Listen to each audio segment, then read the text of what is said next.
Hi I am Rahul और welcome on my channel. जैसा कि हम लोग लूसेंट बुक को सुन रहे हैं, यह बुक काफ़ी महत्वपूर्ण है सभी एग्ज़ाम के लिए, जैसे कि UPSC, UPPCS, BPSC, RPSC, MPPCS, RO तथा सभी exam C and D group के सभी जितने एग्ज़ाम हैं सभी के लिए इम्पोर्टेंट है।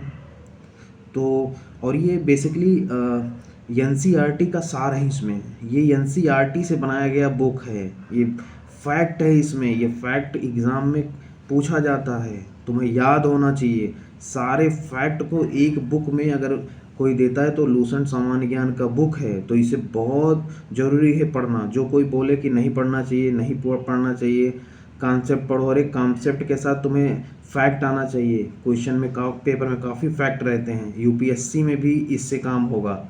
अगर इसको पढ़ के जाते हो तो कम से कम आप 30 क्वेश्चन प्लस इससे निकाल सकते हो। ठीक है, तो ये काफ़ी इंपॉर्टेंट है। अगर आप खाली समय में कुल सुनते रहोगे रट जाएगा। ये नहीं कह रहा कि मेरा ही ऑडियो ये, लेकिन किसी का आप सुनते हो या पढ़ते हो तो बहुत ही इम्पोर्टेंट है। ठीक है, तो स्टार्ट करते हैं। लास्ट 5th वीडियो में, यानी कि 1 से लेकर 5 तक में हम लोगों ने एंशिएंट इंडिया को सुना था। आज मैं मेडुअल को सुनाऊंगा। ठीक है, तो मैं कोशिश करूंगा कि काफ़ी इंटरेस्टिंग रहे और क्लियर वॉइस के साथ रहे। ठीक है, तो स्टार्ट करते हैं। Medieval India. मध्यकालीन भारत पर अरबों का आक्रमण। मोहम्मद बिन कासिम के नेतृत्व में अरबों ने भारत पर पहला सफल आक्रमण किया। अरबों ने सिंध पर 712 ईस्वी में विजय पाई थी। अरब आक्रमण के समय सिंध पर दाहिर का शासन था। तो ये फैक्ट याद रखना। भारत पर अरब वासियों के आक्रमण का मुख्य उद्देश्य धन दौलत लूटना तथा इस्लाम धर्म का प्रचार प्रसार करना था। ठीक है, तो पहला शासक देखते हैं, महमूद गजनी। 932 ईस्वी में अल्पतगीन नामक एक तुर्क सरदार गजनी साम्राज्य की स्थापना की, जिसकी राजधानी गजनी थी।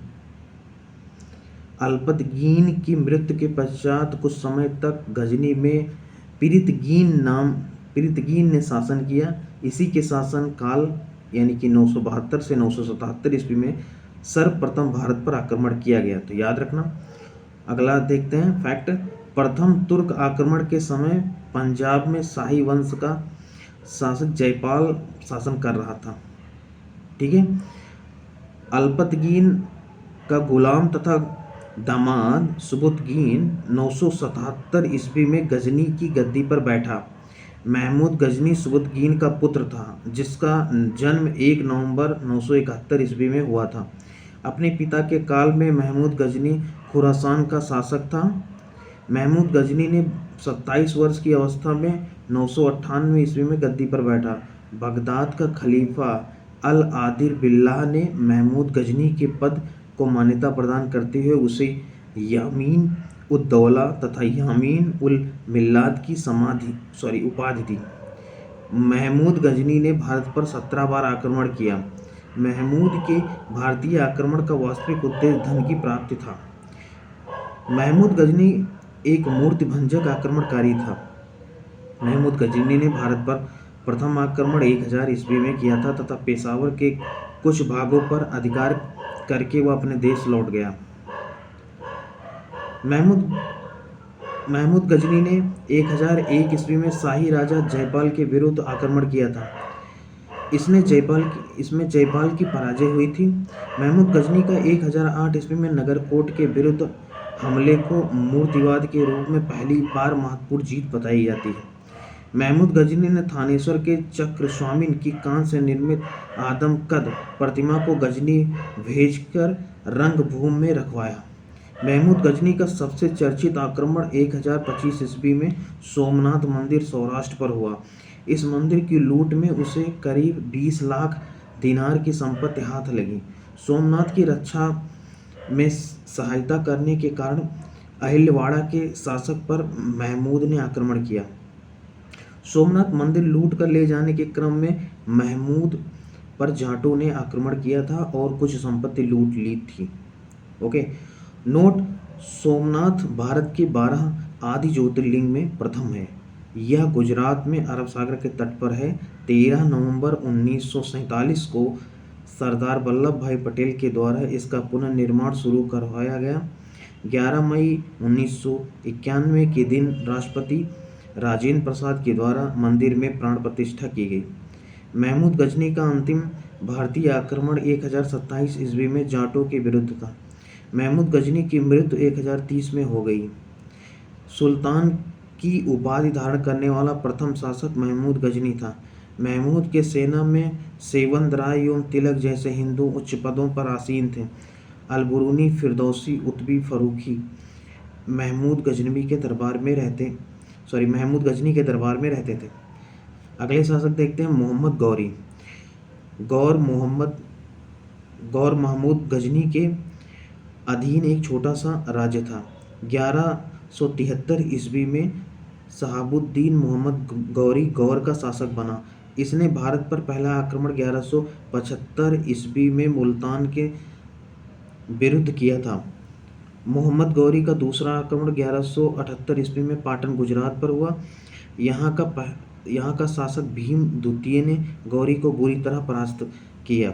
मोहम्मद गौरी भारत के विजित प्रदेशों पर शासन का भार अपने गुलाम सेनापतियों को सौंपते हुए गजनी लौट गया। मोहम्मद गौरी की हत्या 15 मार्च 1206 ईस्वी को कर दी गई।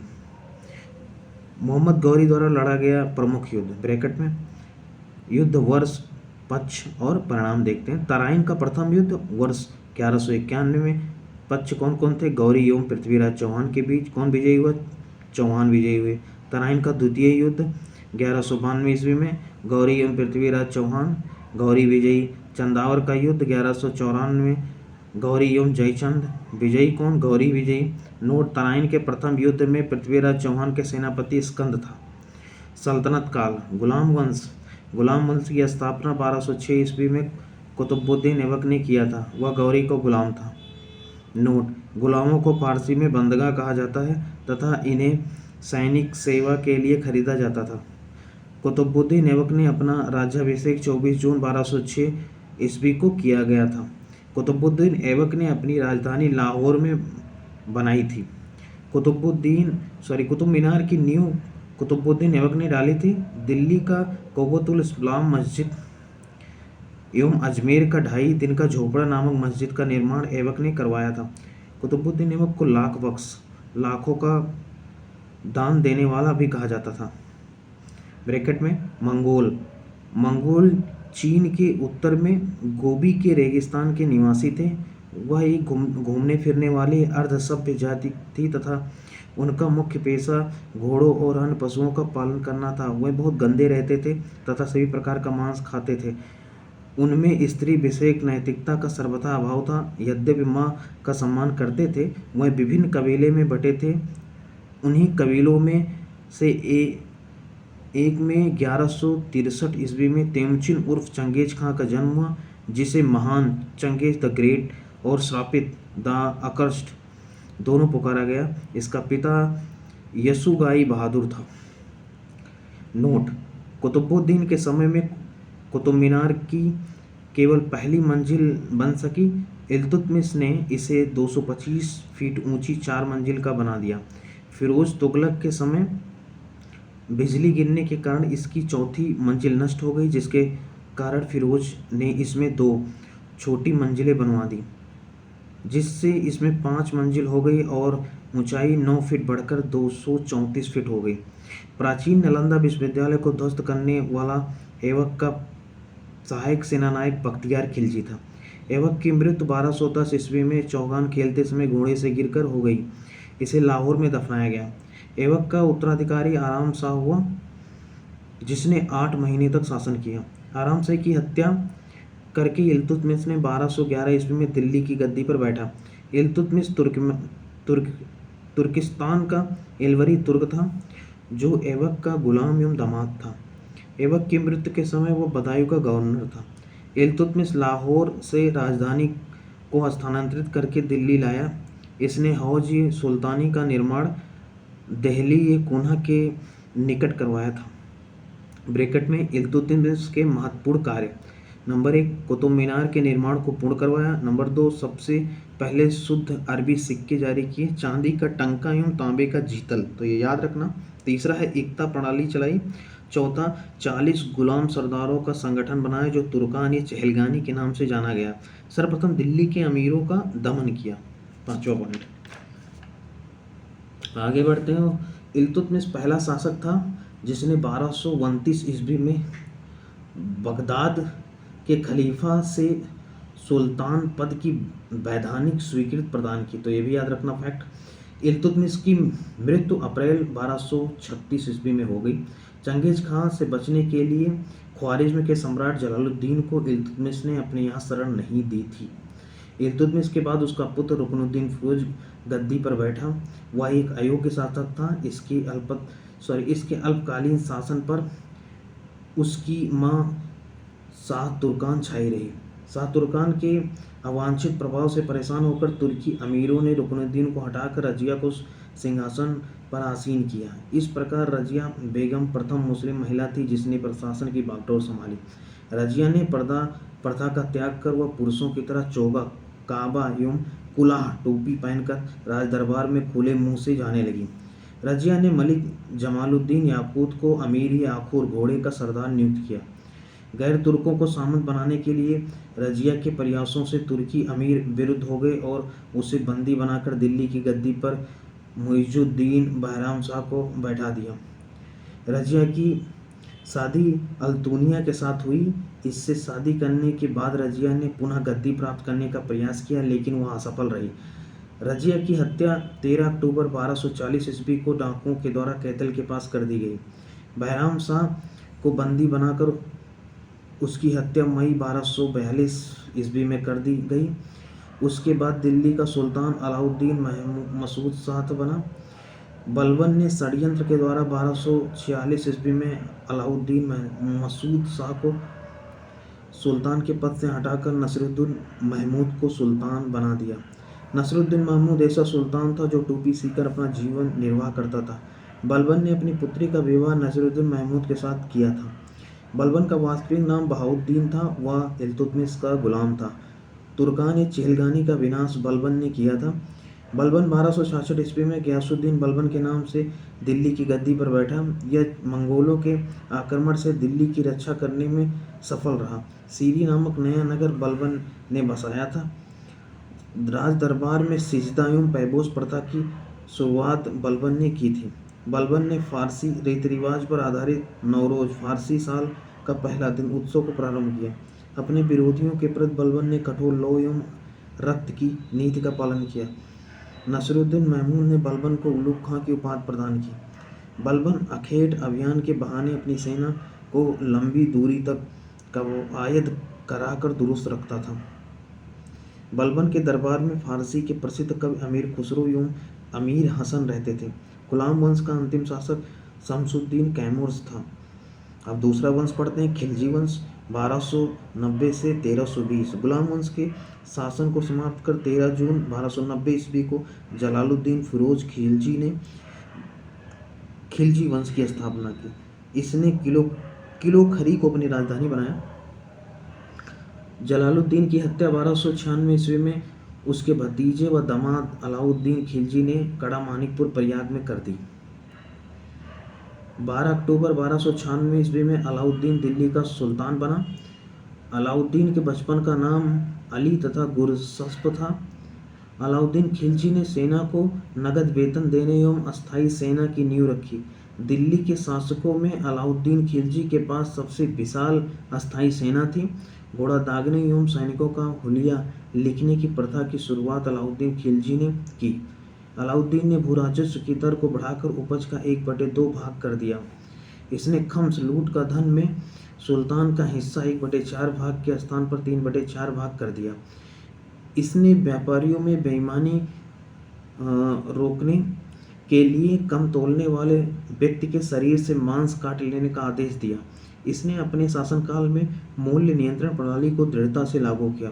दक्षिण भारत की विजय के लिए अलाउद्दीन ने मलिक काफूर को भेजा। जमायत खाना मस्जिद, अलाई दरवाज़ा, सीरी का किला व 1000 खंभा महल का निर्माण अलाउद्दीन ने करवाया था। अलाई दरवाज़ा को इस्लामी वास्तुकला का रत्न कहा जाता है। दैवीय अधिकार के सिद्धांत को अलाउद्दीन ने चलाया था। सिकंदर ये सानी की उपाधि से स्वयं को अलाउद्दीन खिलजी ने विभूषित किया। अलाउद्दीन ने मलिक याकूत को दीवानी रियासत नियुक्त किया था। अलाउद्दीन द्वारा नियुक्त परवाना नवीश नामक अधिकारी वस्तुओं की परमिट जारी करता था। साना ये मंडी, यहाँ खाद्यान्नों को बिक्री हेतु लाया जाता था। सराय ये आदल, यहाँ वस्त्र, शक्कर, जड़ी बूटी, मेवा, दीपक का तेल एवं अन्य निर्मित वस्तुएं बिकने के लिए आती थी। अलाउद्दीन खिलजी की आर्थिक नीति की व्यापक जानकारी जियाउद्दीन बर्नी की कृत तारीखी फिरोजशाही से मिलता है। खजाउन्नुल फुतूह अमीर खुसरो, रिहला इब्न बतूता एवं फुतूह हस्सलातीन इसामी की कृत है। मूल्य नियंत्रण को सफल बनाने में मुहत्सिब सेंसर एवं नाजीर नापतोल अधिकारी की महत्वपूर्ण भूमिका थी। भूमि राजस्व सुधारों के अंतर्गत अलाउद्दीन ने सर्वप्रथम मिल्क, इनाम एवं वक्फ के अंतर्गत दी गई भूमि को वापस लेकर उसे खालसा भूमि में बदल दिया। ब्रैकेट में अमीर खुसरो का मूल नाम मोहम्मद हसन था। उसका जन्म पटियाली पश्चिमी उत्तर प्रदेश के बदायूं के पास मई 1252 ईस्वी में हुआ था। खुसरो प्रसिद्ध सूफी संत शेख निजामुद्दीन औलिया के शिष्य थे। वह बलबन से लेकर मोहम्मद तुगलक तक दिल्ली सुल्तानों के दरबार में रहे। इन्हें तूतीय हिंद, भारत का तोता के नाम से भी जाना जाता है। सितार एवं तबले के आविष्कार का श्रेय अमीर खुसरो को ही दिया जाता है। इन्होंने ही भारतीय संगीत में कव्वाली गायन को प्रचलित किया। साथ ही इन्हें कई प्रकार के आधुनिक रागों जैसे तिलक, साजगिरी, सरपादा आदि को प्रचलित करने का श्रेय प्राप्त है। इन्हें हिंदी खड़ी बोली का जनक भी कहा जाता है। इनकी रचना है दीवान, फारसी में कविताओं का संग्रह, नूह, सिपेदार एवं मसनवी, देवल रानी, खिज्र खां, दुखद प्रेम कथा। बाजार नियंत्रण करने के लिए अलाउद्दीन खिलजी द्वारा बनाए जाने वाले नवीन पद दीवान ये रियासत यह व्यापारियों पर नियंत्रण रखता था। यह बाजार नियंत्रण की पूरी व्यवस्था का संचालन करता था। साना ये मंडी प्रत्येक बाजार में बाजार का अधीक्षक बरीद भारत के अंदर घूमकर बाजार का निरीक्षण करता था। मुनि हियान व गुप्तचर गुप्त सूचना प्राप्त करता था। अलाउद्दीन खिलजी के द्वारा लगाए जाने वाले दो नवीन कर थे। नंबर 1 चराई कर जो दुधारू पशुओं पर लगाया जाता था।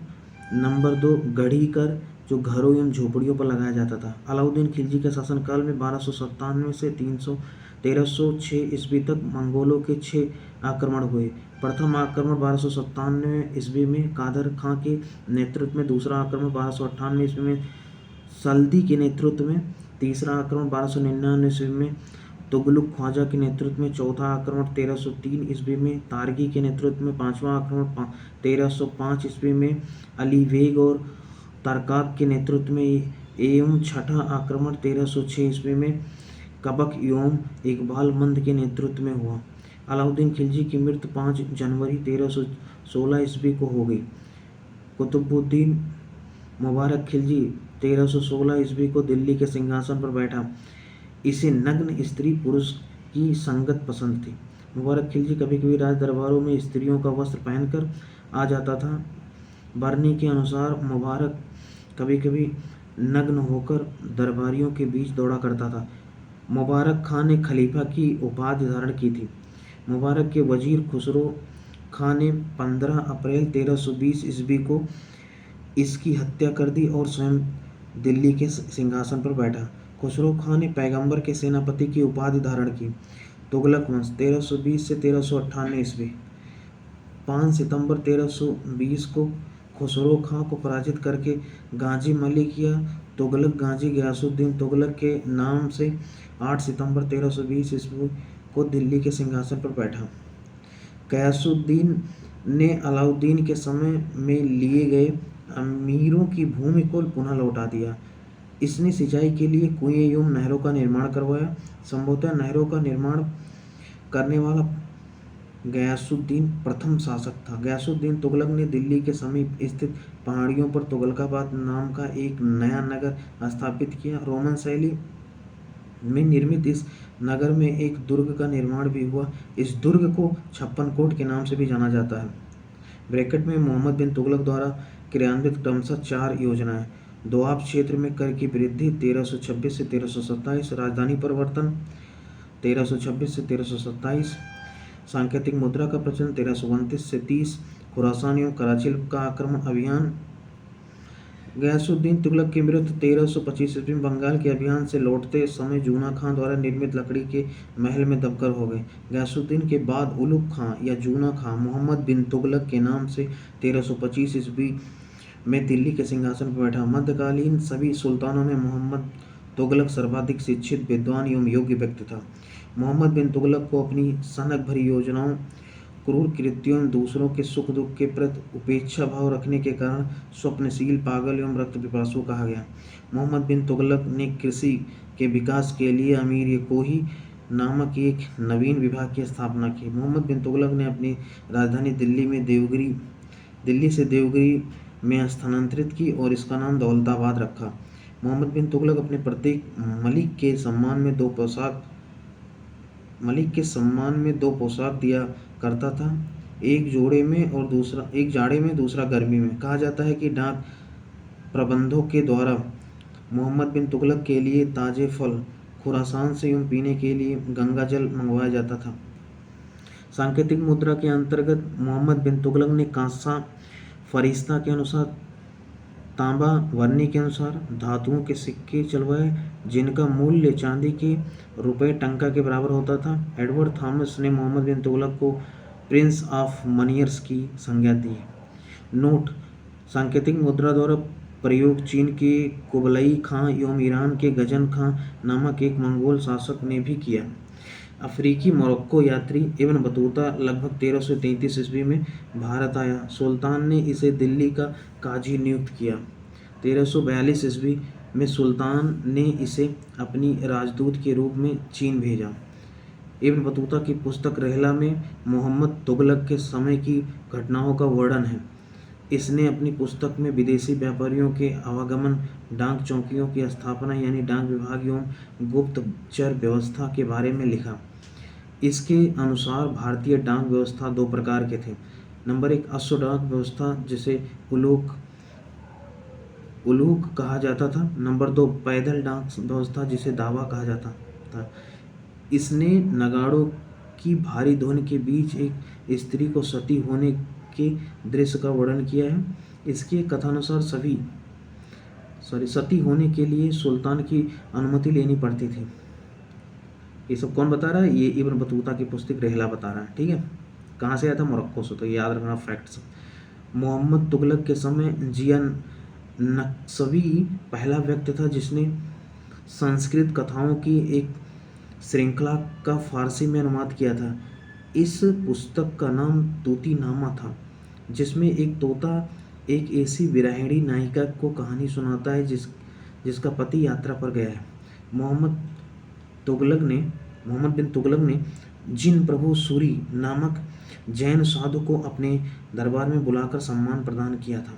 मोहम्मद बिन तुगलक की मृत्यु 20 मार्च 1351 ईस्वी को सिंध जाते समय थट्टा के निकट गोडाल में हो गई।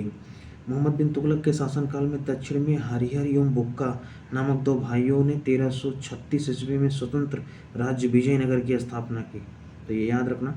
महाराष्ट्र में अलाउद्दीन बहमन शाह ने 1347 ईस्वी में स्वतंत्र बहमनी राज्य की स्थापना की। मोहम्मद बिन तुगलक की मृत्यु पर इतिहासकार बदायूनी लिखता है कि अंततः लोगों को उससे मुक्ति मिली और उसे लोगों से। मोहम्मद बिन तुगलक शेख अलाउद्दीन का शिष्य था। वह सल्तनत का पहला शासक था जो अजमेर में शेख मोइनुद्दीन चिश्ती की दरगाह और बहराइच में सालार मसूद गाजी के मकबरे में गया। मोहम्मद बिन तुगलक ने बदायूं में मीरन मुलहीम, दिल्ली में शेख निजामुद्दीन औलिया, मुल्तान में शेख रुकनुद्दीन, अजुधन में शेख मुल्तान आदि संतों की कब्र पर मकबरे बनवाए। फिरोज तुगलक का राज्याभिषेक थट्टा के नज़दीक 20 मार्च 1351 ईस्वी को हुआ। पुनः फिरोज का राज्याभिषेक दिल्ली में अगस्त 1351 को हुआ। खलीफा द्वारा इसे कासिम अमीर उल मोमिन की उपाधि प्रदान की गई।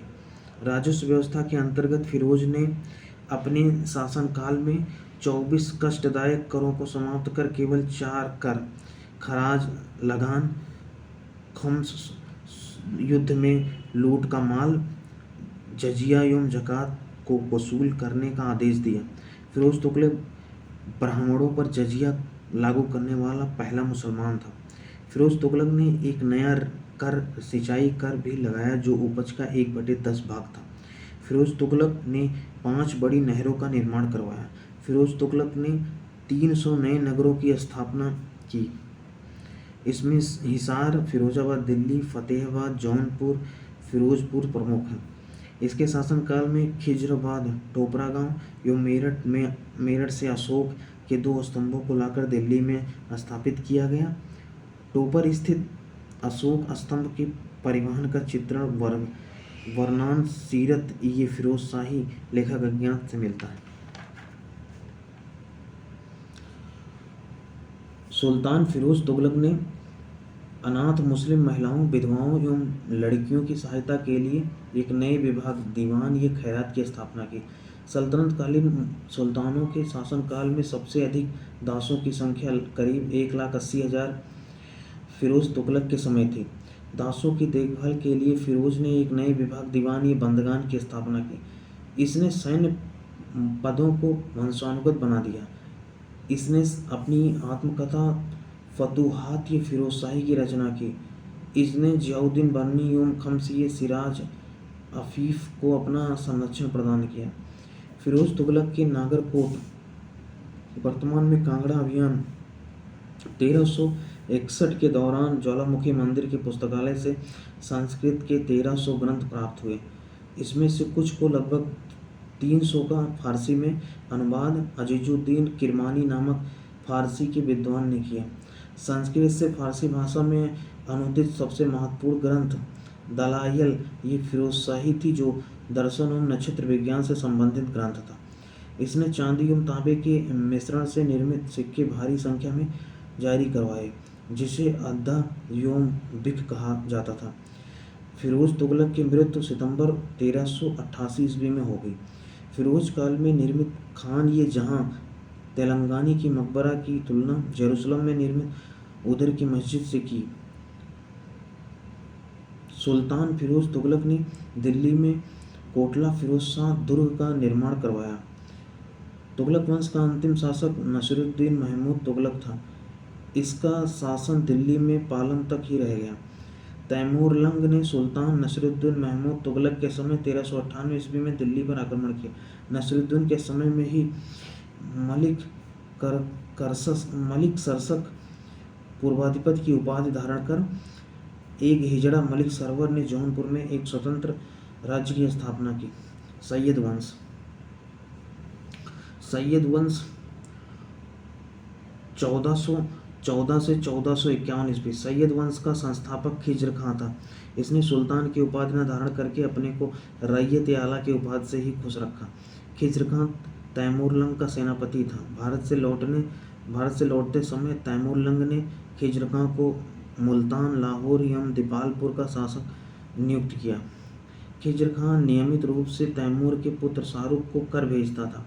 खिज्र खां की मृत्यु 20 मई 1421 ईस्वी में हो गई। खिज्र खां के पुत्र मुबारक खां ने शाह की उपाधि धारण की। यहिया बिन अहमद सरहिंद को मुबारक शाह का संरक्षण प्राप्त था। इसकी पुस्तक तारीख ये मुबारक शाही में सैयद वंश के विषय में जानकारी मिलती है। यमुना के किनारे मुबारकाबाद की स्थापना मुबारक शाह ने की थी। सैयद वंश का अंतिम सुल्तान अलाउद्दीन आलम शाह था। सैयद वंश का शासन करीब 37 वर्ष तक चला। अंतिम वंश देखते हैं लोधी वंश। लोधी वंश 1451 से 1526 ईस्वी। लोधी वंश का संस्थापक बहलोल लोधी था। वह 19 अप्रैल 1451 को बहलोल शाह गाजी की उपाधि से दिल्ली के सिंहासन पर बैठा। दिल्ली पर प्रथम अफगान राज्य की स्थापना का श्रेय बहलोल लोधी को दिया जाता है। बहलोल लोधी ने बहलोल सिक्कों का प्रचलन करवाया। वह अपने सरदारों को मकसद-ए-आली कहकर पुकारता था। वह अपने सरदारों के खड़े रहने पर वह स्वयं भी खड़ा रहता था। बहलोल लोदी का पुत्र निजाम खां 17 जुलाई 1489 ईस्वी में सुल्तान सिकंदर शाह की उपाधि से दिल्ली की सिंहासन पर बैठा। 1504 ईस्वी में सिकंदर लोदी ने आगरा शहर की स्थापना की। भूमि के लिए मापन के प्रमाणिक पैमाना गजे सिकंदरी का प्रचलन सिकंदर लोदी ने किया। गुलरुखी शीर्षक से फारसी कविताएं लिखने वाला सुल्तान सिकंदर लोदी था। क्या? गुलरुखी शीर्षक, तो ध्यान रखना गुलरुखी शीर्षक किसने? तो सिकंदर लोदी ने। सिकंदर लोदी ने आगरा को अपनी नई राजधानी बनाया। इसके आदेश पर संस्कृत के एक आयुर्वेद ग्रंथ का फारसी में फरहंगे सिकंदरी के नाम से अनुवाद हुआ। इसने नगरकोट के ज्वालामुखी मंदिर की मूर्ति को तोड़कर उसके टुकड़ों को कसाईयों को मांस तौलने के लिए दे दिया। इसने मुसलमानों को ताजिया निकालने और मुसलमान स्त्रियों को पीरों तथा संतों के मजार पर जाने पर प्रतिबंध लगा दिया। गले की बीमारी के कारण सिकंदर लोदी की मृत्यु 21 नवंबर 1517 ईस्वी को हो गई। इसी दिन इसका पुत्र इब्राहिम शाह की उपाधि से आगरा के सिंहासन पर बैठा। संभवतः दिल्ली के सुल्तानों में सिकंदर लोदी प्रथम सुल्तान था जो हिंदुओं के त्योहारों मुख्यतः होली में भाग लेता था। नोट: दिल्ली की मोठ मस्जिद सिकंदर लोदी के प्रधानमंत्री वजीर मियां भोइया ने 1505 ईस्वी में बनवाई थी। 21 अप्रैल 1526 ईस्वी को पानीपत के प्रथम युद्ध में इब्राहिम लोदी बाबर से हार गया। इस युद्ध में वह मारा गया। बाबर को भारत पर आक्रमण करने के लिए निमंत्रण पंजाब के शासक दौलत खां लोदी एवं इब्राहिम लोदी के चाचा आलम खां ने दिया था। ठीक है, तो ये समाप्त हुए सारे डायनेस्टी यानी वंश का समाप्त हुआ। अब उसका एनालिसिस करेंगे शासन व्यवस्था एडमिनिस्ट्रेशन के पॉइंट ऑफ व्यू से। तो सल्तनत कालीन शासन व्यवस्था अगला टॉपिक हम लोग पढ़ने जा रहे हैं। तो केंद्रीय प्रशासन का मुखिया क्या कहलाता था? सुल्तान। बलबन एवं अलाउद्दीन के समय अमीर प्रभावहीन हो गए। अमीरों का महत्व चरमोत्कर्ष पर था लोदी वंश के शासनकाल में। सल्तनत काल में मंत्रिपरिषद की मजलिस ये खलवत कहा गया। किसको? मंत्री परिषद को क्या कहा गया? मजलिस ये खलवत कहा गया। मजलिस ये खास में मजलिस से खलवत की बैठक होती थी, ये भी ध्यान रखना। बारी खास, इसमें सुल्तान सभी दरबारियों, खातों, अमीरों, मलिकों और अन्य रईसों को बुलाता था। बारी आजम, सुल्तान राजकीय कार्यों का अधिकांश भाग पूरा करता था। सल्तनत काल में दीवानी रियासत धार्मिक मामलों, पवित्र स्थानों तथा योग्य विद्वानों और धर्मपरायण लोगों को वजीफा देता था। इसका अध्यक्ष प्रमुख सदर होता था जो साधारणतया प्रधान काजी होता था। यह न्याय विभाग का भी अध्यक्ष होता था।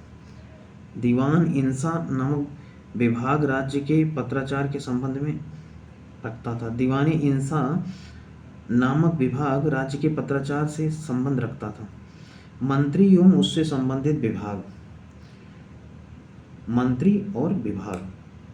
वजीर, प्रधानमंत्री, राजस्व विभाग का प्रमुख।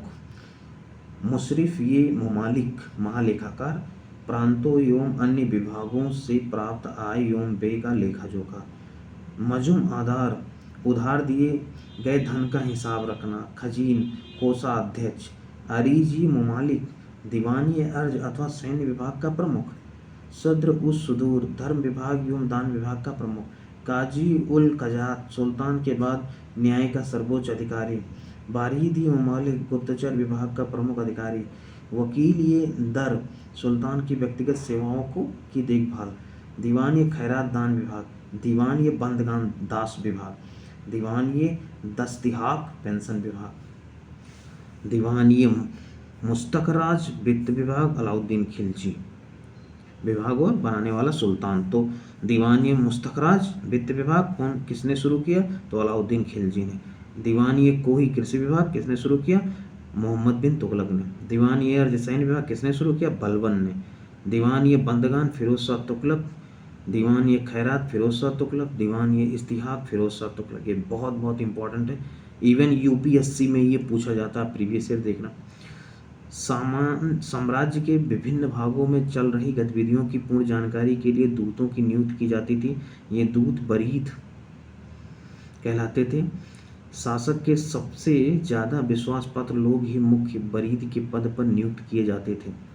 लोक निर्माण विभाग की स्थापना फिरोज तुगलक ने की थी। यह विभाग नहरों एवं सार्वजनिक भवनों का निर्माण करता था। सल्तनत अनेक प्रांतों में बटा हुआ था, जिसे इक्ता या सूबा कहा जाता था। यहाँ का शासन नायब या वली या मुक्त द्वारा होता था। इक्ताओं को सिक्कों ब्रैकेट में जिलों में विभाजित किया गया था, जहाँ का प्रमुख अधिकारी सिकदार होता था, जो एक सैनिक अधिकारी था। तो ये याद रखना, पहले सबसे ऊपर साम्राज्य होता था, मतलब सेंटर, उसके नीचे इक्ता होता था, और उसके नीचे जो है सिका होता था, यानी कि जिला होता था। ठीक है। राजस्व कर व्यवस्था, उस्र मुसलमानों से लिया जाने वाला भूमि कर, खराज गैर मुसलमानों से लिया जाने वाला भूमि कर, जकात मुसलमानों पर धार्मिक कर, संपत्ति का लगभग 40वां हिस्सा, जजिया गैर मुसलमानों पर धार्मिक कर, नोट खम्स या लूटे हुए धन, खानों अथवा भूमि में गड़े हुए खजानों से प्राप्त संपत्ति का 1/5 भाग था, जिस पर सुल्तानों का अधिकार था, तथा शेष 4/5 भाग पर उसके सैनिकों अथवा खजाने को प्राप्त करने वाले व्यक्ति का अधिकार होता था। परंतु फिरोज तुगलक को छोड़कर अन्य सभी शासकों ने 4/5 हिस्सा स्वयं अपने लिए रखा। सुल्तान सिकंदर लोदी ने गड़े हुए खजानों में भी कोई हिस्सा नहीं लिया। सिकों यानी जिलों को परगनों में विभाजित किया गया था। याद रखना, आमिल परगने का मुख्य अधिकारी था और मुशरिफ लगान को निश्चित करने वाला अधिकारी था। एक शहर या 100 गांव के शासन की देखरेख अमीर ये सदा नामक अधिकारी करता था। प्रशासन की सबसे छोटी इकाई ग्राम होता था। ग्राम में सबसे अधिक प्रभावशाली लोग खुद यानी छोटे जमींदार और मुकद्दम यानी मुखिया होते थे। ग्राम का एक पटवारी होता था। सुल्तान की अस्थायी सेना को खास खेल नाम दिया गया था। मंगोल सेना के वर्गीकरण की दशमलव प्रणाली को सल्तनत कालीन सैन्य व्यवस्था का आधार बनाया गया था।